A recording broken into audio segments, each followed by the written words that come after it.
오늘도 주님의 은총이 예배하시는 여러분 모두 가운데 풍성하게 넘쳐나시길 간절히 축원합니다. 오늘 말씀의 제목은 하나님이 높여주신다입니다. 이 말씀의 제목으로 오늘 말씀 나누기 앞서 서로 옆에 계신 분들에게 오늘 말씀의 제목이니까 여기에 담겨진 하나님의 마음이 있습니다. 하나님께서 그렇게 해주시길 원하시는 거거든요. 우리 서로에게 하나님이 너를, 당신을, 좀 높은 분들에게는 너, 당신이라고 하면 뭐하니까 그냥 있는 그대로 장로님, 권사님 그렇게 표현하시면서 하나님이 당신을 높여주십니다 라고 그렇게 한번 서로에게 인사했으면 좋겠습니다. 하나님이 당신을 높여주십니다. 아멘. 여러분 어떠세요? 하나님이 나를 높여주신다 생각만 해도 너무 좋습니다. 하나님이 높여주신다라고 하나님이 높여주신다라니, 여러분 이보다 더 귀한 말씀이 어디 있습니까? 다른 그 누구가 아니라 하나님이 말이죠. 우리는 종종 사람들의 어떤 인정, 평가에 신경을 쓰게 됩니다. 저도 마찬가지로 대다수 그럴 수 있어요. 인정받고 싶은 마음이 막 올라오기도 합니다. 누군가 내 능력을 알아주지 않으면 우울해지기도 합니다. 칭찬 한마디에 기분이 업되고 또 비판 하나에 무너지는 것이 우리의 모습입니다. 근데 진짜 중요한 건 뭐냐면, 사람들의 평가도 무시할 수는 없겠지만 정말 중요한 건 하나님이 나를 어떻게 보시는가. 여러분 사람이 솔직히 안 알아줘도 못 알아줘도 괜찮습니다. 하나님이 알아주시면 여러분 그걸로 충분하지 않습니까? 그 누구가 아니라 하나님이 나를 인정하고 높여주신다니 얼마나 귀해요. 정말 간절히 바라고 원하는 건 오늘 이 자리에 계신 여러분 모두가 하나님이 높여주시는 그런 인생의 복된 삶을 누리실 수 있길 간절히 축복합니다. 그렇다면 하나님이 높여주시는 사람은 어떤 사람인가? 오늘 말씀을 통해서 그걸 좀 나눠보려고 합니다. 하나님이 어떤 사람을 높여주시는가? 오늘 본문에 그 답이 나와 있어요. 9절 말씀에 보면 이러므로 하나님이 그를 지극히 높여주셨다라고. 여기서 그는 누구예요? 예수님이잖아요. 핵심은 예수님께 있습니다. 예수님처럼 살아갈 때 우리가 주구장창 올 한 해 외쳤던 거잖아요. 예수님처럼 생각하고 예수님처럼 말하고 예수님처럼 살아가자. 하나님이 우리를 향한 기대가 그렇습니다. 예수님처럼 살아가는 거예요. 예수님처럼 살아갈 때 하나님이 우리를 높여주십니다.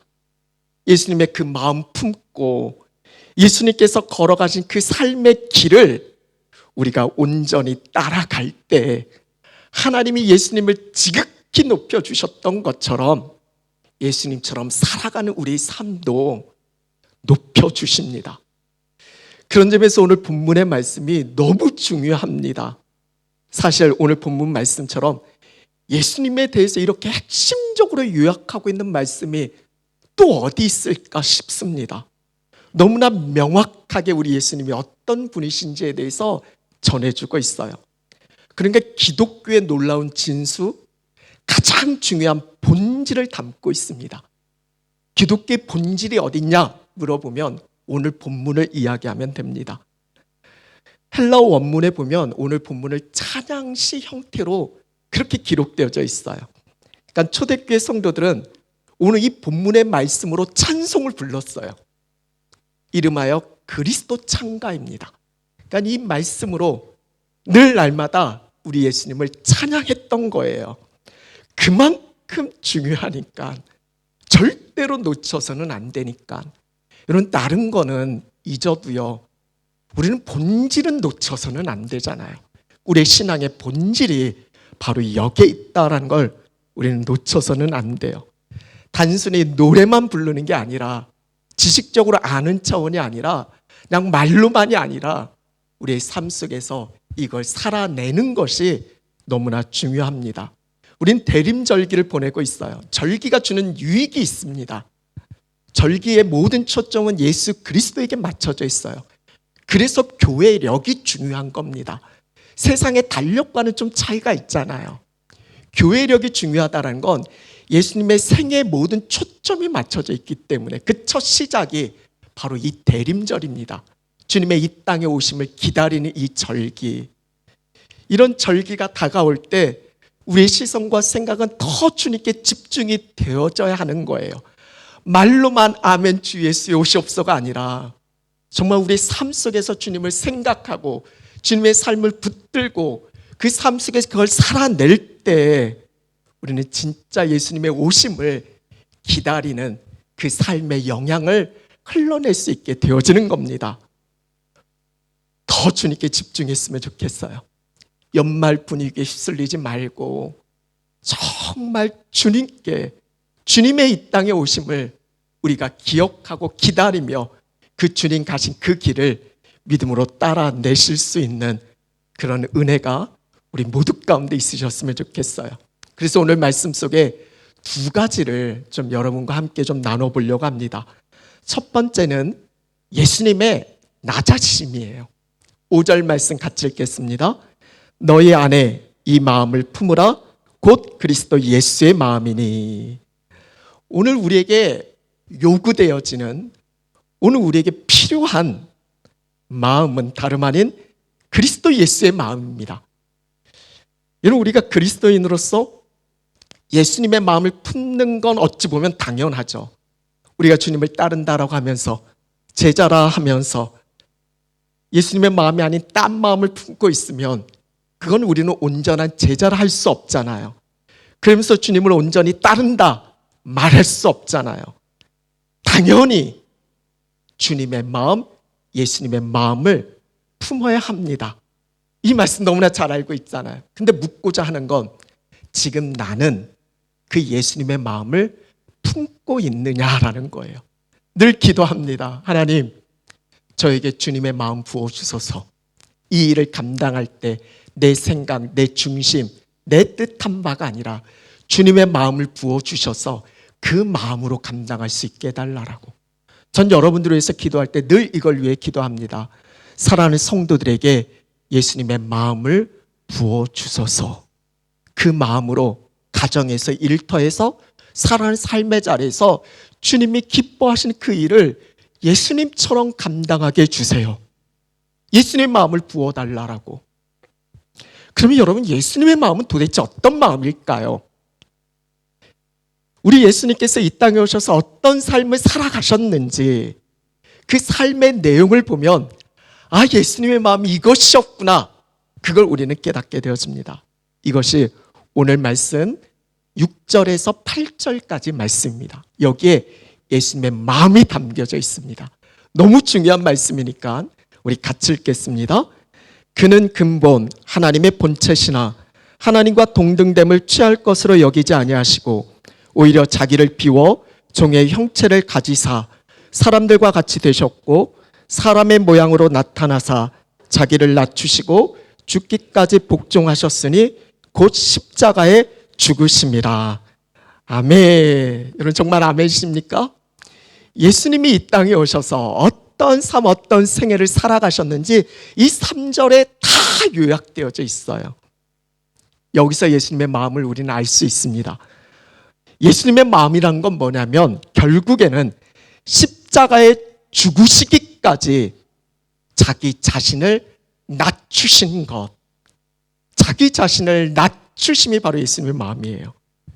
여러분, 여기서 낮추심은 누군가에 의해서 낮춰진 게 아니라 himself, 영어로 보면 he humbled himself, 예수님 스스로가 낮아지셨다라는 거예요. 예수님 자신, 그 누구에 의해서가 아니라 himself, 스스로 낮아지심.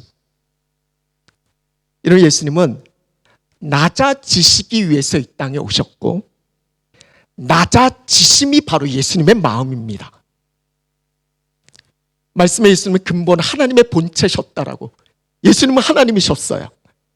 마땅히 하나님으로서 받으셔야 할, 하나님으로서 취할 수 있는 권리가 있잖아요. 근데 그러지 않으셨어요. 당연히 받으셔야 할 영광과 존귀를 내려놓으셨어요. 메시아 왕으로서 받으셔야 할 인정과 칭찬, 섬김과 대접을 예수는 받기를 비우셨단 말이죠. 여러분, 오늘 우리는 어때요? 얼마나 자기 권리를 내세우기 바쁩니까? 내 위치, 내 자리에 걸맞는 이런 대우해주지 않을 때 우리는 견뎌내질 못합니다. 대표적인 사람이 이 자리에 서 있는 목사예요. 내가 담임 목사인데 아니 어떻게 나를 이렇게 대하지? 이렇게 생각하면 한도 끝도 없습니다. 담임 목사를 뭘로 알고? 물론 참된 교회는 그렇지 않습니다. 내 위치, 내 자리에 걸맞는, 세상은 자기 권리를 주장하지만 우리 하나님은 이걸 철저히 내려놓으셨어요. 오히려 자기를 비우셨어요. 영어로 보니까 He made himself nothing. 그는 스스로를 nothing으로 만드셨대요. 이게 비우신 거예요. nothing이에요. 스스로를 이렇게 여기면서 하나님이신 그분이 하늘의 모든 영광과 능력과 존귀와 아름다움을 다 버리시고 내어오신 거예요. 그냥 버리신 것도 아니고 십자가에 비참하게 죽는 그 자리까지. 왜 예수님이 거기서 죽으셔야 돼요? 하나님이신 그분이 왜 이 땅에 종으로 오셔서 우리와 같이 왜 이런 모습으로 왜 십자가에 죽기까지 그렇게 하실 이유가 없으시잖아요. 근데 예수님은 철저히 himself, 누구에 의해서가 아니라 스스로가 그렇게 낮아지셨는데 십자가에 죽기까지 낮아지셨다. 아니 어떻게 그럴 수 있을까? 이런 저를 비롯한 여러분들이라고 표현하면 아니 목사는 아닌가? 그럴 수 있을 것 같아서 저는 늘 저를 비롯한 여러분이라고 말씀드려요. 저를 비롯한 대다수의 사람들은 높아지기 원해요. 누가 낮아지고 싶겠어요? 예전에 이런 노래도 있잖아요. 키 컸으면 커지고 싶잖아요. 높아지고 싶잖아요. 그래서 깔창 까는 거 아니에요? 그래서 하이힐 신지 않습니까? 어렸을 때 아이들 키 크게 하려고 막 운동도 시키고 약도 먹이고 그렇잖아요. 인간의 공통된 어떤 마음, 인간의 어떤 본질적 그 본성을 좀 이야기를 하면 대부분 키에 대해서 지금 제가 비유하는 건 그건 그냥 우스개로 말씀드린 거고요. 다 높아지길 원해요.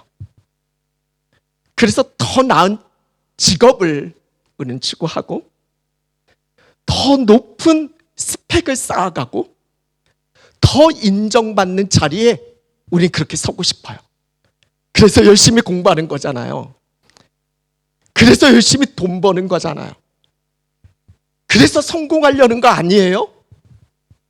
목회도 마찬가지예요. 성공하고 싶어요. 더 많은 사람 모여지게 하고 싶고 더 큰 교회 짓고 싶고 성공하고 싶죠. 솔직한 마음이잖아요. 우리 모두가 다 그렇지 않아요? 조금이라도 더 높아지고 싶어하는 그 마음을 우리는 가지고 살아가요. 근데 여러분 우리가 절대 잊어서는 안 되는 게 뭐냐면 사탄의 역사는 바로 이 높아지려는 마음에서 시작되어졌다는 거. 아담과 하와가 왜 선악과를 따먹었어요? 이 마음 아니에요? 왜 사람들이 그토록 바벨탑을 쌓으려 했을까요? 이 마음이잖아요. 생각해보면 이 높아지려는 마음 때문에 우리는 싸워요. 이 마음 때문에 갈등과 분쟁이 일어나요. 더 나아가는 나라와 민족이 전쟁이 일어나는 이 핵심도요. 바로 이 마음 때문에 그래요. 그리고 이건요. 교회 밖에서만의 이야기가 아니라 교회 안에서도요. 늘 이런 분쟁과 다툼이 끊이지 않아요.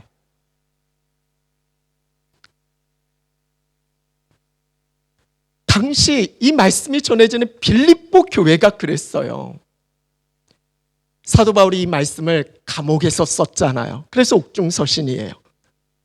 감옥에서 자신의 몸 하나 추스르기 힘든 이 현실 속에 빌립보 교회에 대한 소식이 들려요. 근데 문제가 났어요. 큰일 났어요. 그게 뭐냐면 교회 안에 분쟁이 있어요. 다툼이 있어요. 그로 인해서 교회가 하나 되지 못해요. 당시에 초대교회는 외부에 엄청난 핍박이 있었잖아요. 우리가 하나 돼서 영적 싸움을 해나가도 힘들 판인데 정말 똘똘 뭉쳐서 하나가 되어서 이 세상과 싸워도 어려울 판인데 그 어렵고 힘든 와중 속에 교회 안에서 하나가 되지 못해요. 이게 얼마나 복음에 악 영향을 미치는 거예요. 세상 사람들도 다 알아요. 교회 싸우는 거. 제가 일전에 말씀드렸죠. 막 누가 싸우는데 여기가 교회인 줄 아냐고. 왜 여기서 싸우냐고. 세상 사람들이 비꼬는 거예요. 당시 빌립보 교회가 그랬단 말이죠. 그 대표적인 사람이 그 중심에 누가 서 있었냐면 유오디아와 순두개가 있었어요. 두 지도자가 있었어요. 결국 공동체의 중요한 부분은 리더들이잖아요. 이 리더들이 함께 마음이 어우러지지 못하고 내가 주도권을 잡고 내 생각, 내 주장, 네가 생각한 것보다 내가 더 옳아, 이런 부분 속에 부딪혀지니까 이 안에서 같은 마음, 한 마음이 품어지지가 않는 거예요. 그러니까 오늘 이 말씀 전해지기 바로 2장 3절에 어떻게 전하고 있냐면 우리 같이 한번 읽어볼까요? 아무 일에든지 다툼이나 허용으로 하지 말고 오직 겸손한 마음으로 각각 자기보다 남을 낮게 여기라 라고. 다툼이 있었던 거예요. 그 마음에는 내가 너보다 좀 나아, 이런 마음이 있잖아요. 근데 사도 바울은 이야기하는 오직 겸손한 마음으로 자기보다 남을 낮게 여기라고. 여기서 말하는 다툼이라는 게 셀피시 앰비션이에요. 이기적인 야망. 내가 중심이 돼서 더 높아지려고 하는 그 마음인 거죠. 그러니까 다른 누군가를 이해하기가 어려워요. 양보는 더더욱 할 수 없죠. 당연히 하나 되기가 어렵습니다. 이런 모든 분쟁, 모든 다툼, 우리가 영적인 부분에서 보면요, 그 이면에는 바로 내가 조금이라도 높아지려고 하는 그 마음에서 비롯되어진다는 거. 사탄의 역사가 그러했듯이 말이죠. 왜 바울은 이걸 이야기하는 걸까요? 이것보다 더 중요한 게 없으니까. 교회가 교회다울 수 있는 건 우리 세상이랑 다르잖아요. 세상 공동체가 아니잖아요. 주님의 핏값으로 세우신 우리 초점이 주님께 맞춰져 있다면 교회가 교회다울 수 있는 건 나보다 남을 낮게 여길 수 있어야 하는 것. 겸손하게 기다려줄 수 있는 것. 물론 그 사람 보면 억울하고 분이 나고 화가 나기도 하겠지만 우리는 예수님의 낮아지심을 생각하셔야 돼요. 여러분, 예수님이 왜 그토록 낮아지셨어요? 진정 낮아지는 것만이 모두를 살릴 수 있기 때문에. 도저히 자격도 안 되는 우리를 살리시기 위해서 하나님이신 그분이 낮아지신 거예요. 사람 되실 필요가 없으셨어요. 얼마든지 하나님의 영광을 받으셔야 될 분이셨어요.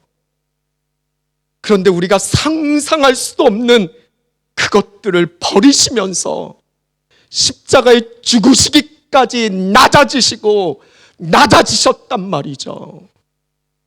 십자가보다 더 낮은 자리가 어디 있어요? 왜요? 이유가 너무 분명해요.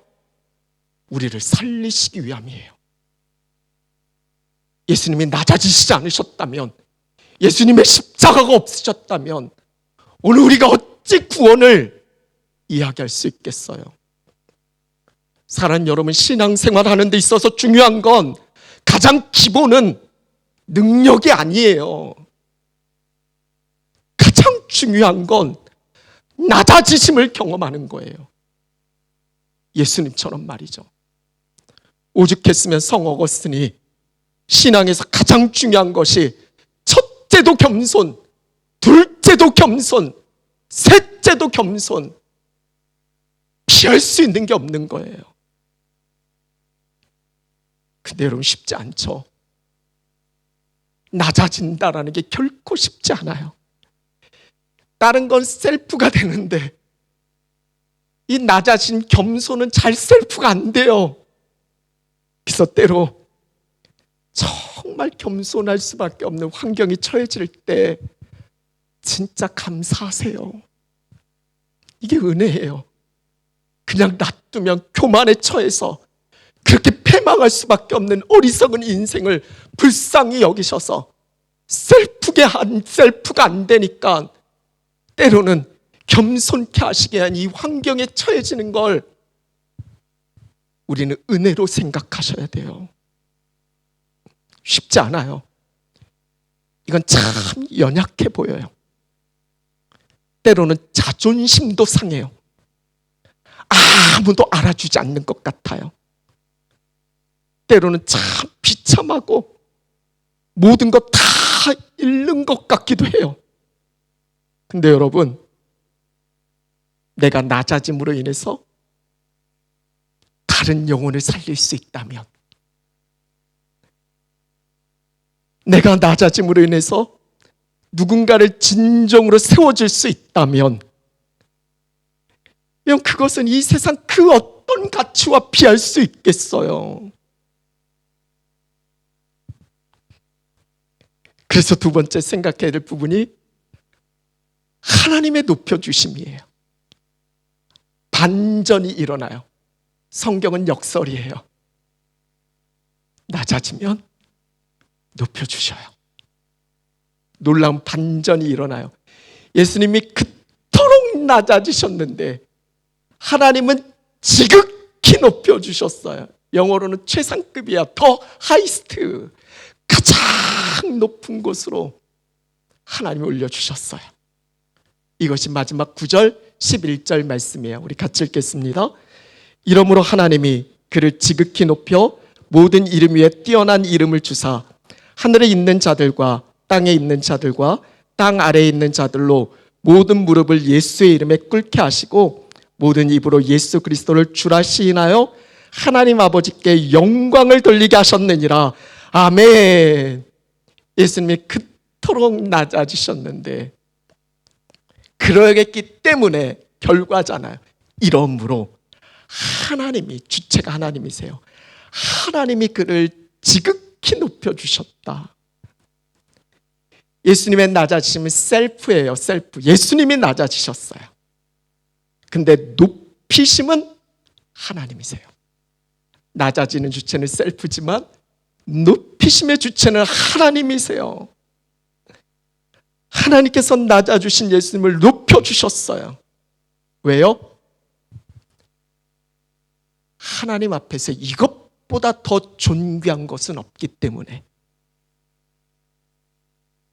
여러분, 하나님 앞에 어떤 사람이 가장 존귀한 사람일까요? 예수님처럼 내 권리 주장할 수 있지만 그 영혼을 살리는 부분이라면 기꺼이 그거 내려놓는 것. 내 주장이 맞는 것 같지만 그 영혼의 아픔과 상처, 그걸 세워줄 수 있는 부분이라면 기꺼이 거기에 내가 수긍하고 들어갈 수 있는 것. 예수님처럼 포기할 수 있고 예수님처럼 버릴 수 있고 철저히 낮아져서 천하보다도 귀한 한 생명을 살리는 사람, 하나님 앞에 이보다 더 존귀한 게 없어요. 어찌 하나님이 그걸 잊으시겠어요? 그러니까 여러분, 사람들이 나 알아주지 않는다고 한탄할 필요 없으세요. 이게 손해라고 생각할 필요도 없어요. 왜냐하면 하나님 앞에 있으니까, 하나님이 아시니까. 실상은 다른 누군가를 위해서 내 자신을 낮추고 희생하고 섬기는 삶이야말로 진정 복 있는 삶이에요. 하나님께서 인정하시니까. 사랑하는 여러분, 우리가 바라봐야 할 건요, 오직 한 분 예수 그리스도예요. 이 세상의 성공 가치관이 아니라 우리는 주님을 바라보고 그분의 마음을 품고 그분이 가신 그 길을 따라가야 하는 참된 제자가 되어야 하는 거죠. 오늘날 세상과 문화는요, 철저히 자기가 중심이에요. 나만 아니면 되지. 내가 최고여야 하고 모든 초점이 내 중심이에요. 내가 우상이 되는 거죠. 그 옛날 아니라 오늘날 우리도 자기만을 위한 바벨탑을 쌓아가고 있단 말이에요. 근데 성경은 철저히 뭐를 가르쳐요? 자기 부인을 가르쳐요. 자기 헌신을 가르쳐요. 자기 희생을 말해요. 우린 그러죠. 왜 항상 우리만 그래야 하냐고. 저도 힘들죠. 이런 말씀 전해야 하는 게. 네 뜻대로 하세요. 네가 원하는 대로 잘 되세요. 얼마나 좋아요. 내가 말하는 대로 다 이루어지세요. 너무 좋잖아요. 자기를 부인해야 된다고, 희생해야 된다고. 왜 우리는 이렇게 바보같이 살아야 하냐고. 근데 여러분, 그거 아세요? 성경 말씀을 보면 이건 손해가 아니에요. 오히려 큰 복이에요. 3절의 말씀을 우리 같이 한번 읽었으면 좋겠는데, 우리 마태복음 23장 12절 같이 읽겠습니다. 누구든지 자기를 높이는 자는 낮아지고 누구든지 자기를 낮추는 자는 높아지리라. 야고보 4장 10절이에요. 주 앞에서 낮추라. 그리하면 주께서 높이시리라. 베드로전서 5장 6절입니다. 그러므로 하나님의 능하신 손 아래서 겸손하라. 때가 되면 너희를 높이시리라. 아멘. 여러분, 내 스스로 노력해서 높아지려는 것과 하나님이 더 하이스트 지극히 높여주시는 것과 어찌 비교가 되겠어요? 낮아짐은 내가 하는 거지만 높여주시는 건 하나님이세요. 정말 간절히 소원하는 건 여러분 모두가 하나님이 높여주시는, 예수님처럼 하나님이 지극히 높여주시는 그런 복된 인생 되어질 수 있기를 간절히 축원합니다. 말씀 마무리할게요. 우린 성탄절 앞두고 있죠. 일전에 성탄절 특집으로 한국의 TV, KBS인가요? KBS에서 성탄 특집으로 주기철 목사님 아세요? 주기철 목사님의 생애를 다룬 다큐멘터리 제목이 일사가구였어요. 그걸 방영한 적이 있었어요. 그리고 나중에 이걸 극장에서도 반영을 했고요. 여러분 찾아보시면 다 나와요. 주기철 목사님,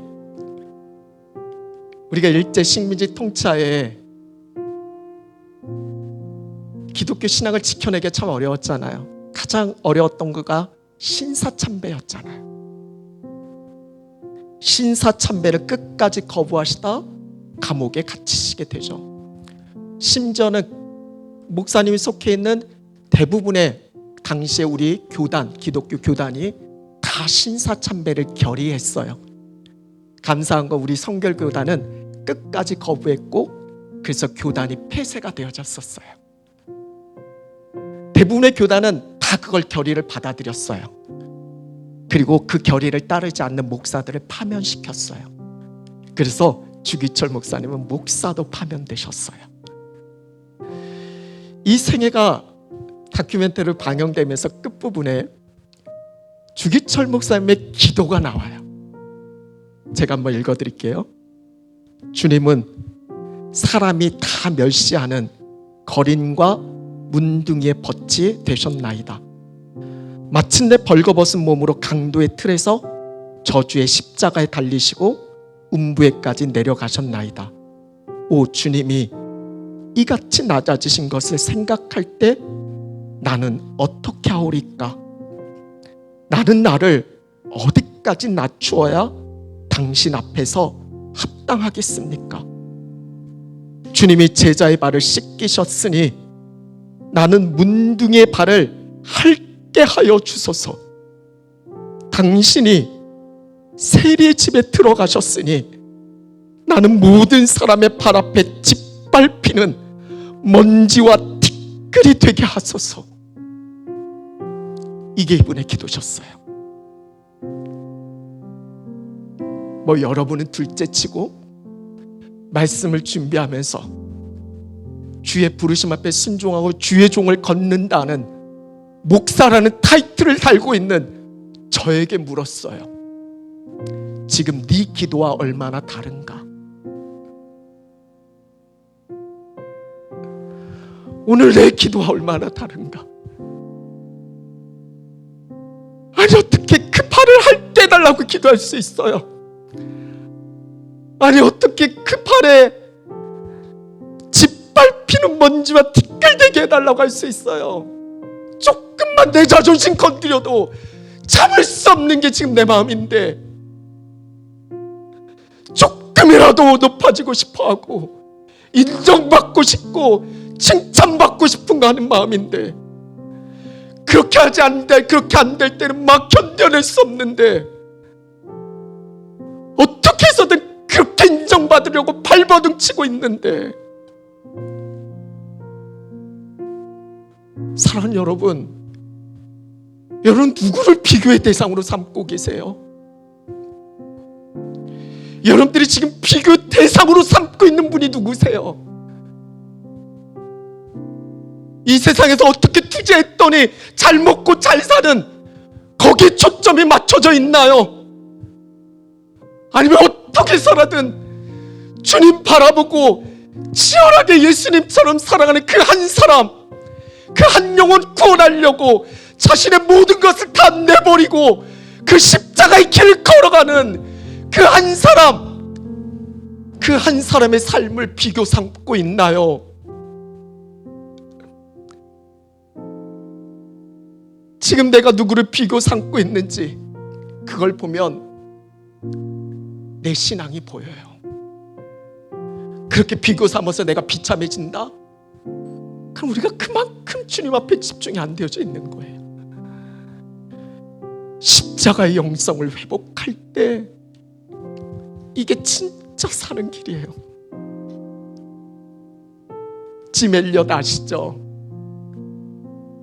그 미국의 최고의 하버드, 휘튼 그 대학 다 내어놓고 그 창창한 미래의 직장 내려놓고 아무도 하나님의 이름을 한 번도 들은 적이 없는 에콰도르 그 식인종 마을, 그 마을을 향해 떠난, 거기 가서는 얼마나 더 비참한 줄 알아요? 땅 밟자마자 거기서 죽어요.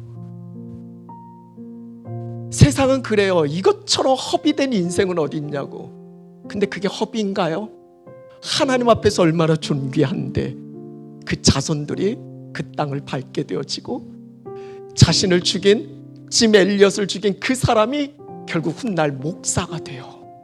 그 식인종 그 사람이요. 그래도 이 사람의 삶이 허비일까요? 헛된 걸까요? 나중에 훗날 그분이 죽었을 때 그분의 일기장에서 이게 발견되어져 있어요. 영원한 것을 얻기 위하여 영원하지 않은 것을 버리는 사람은 결코 바보가 아니다.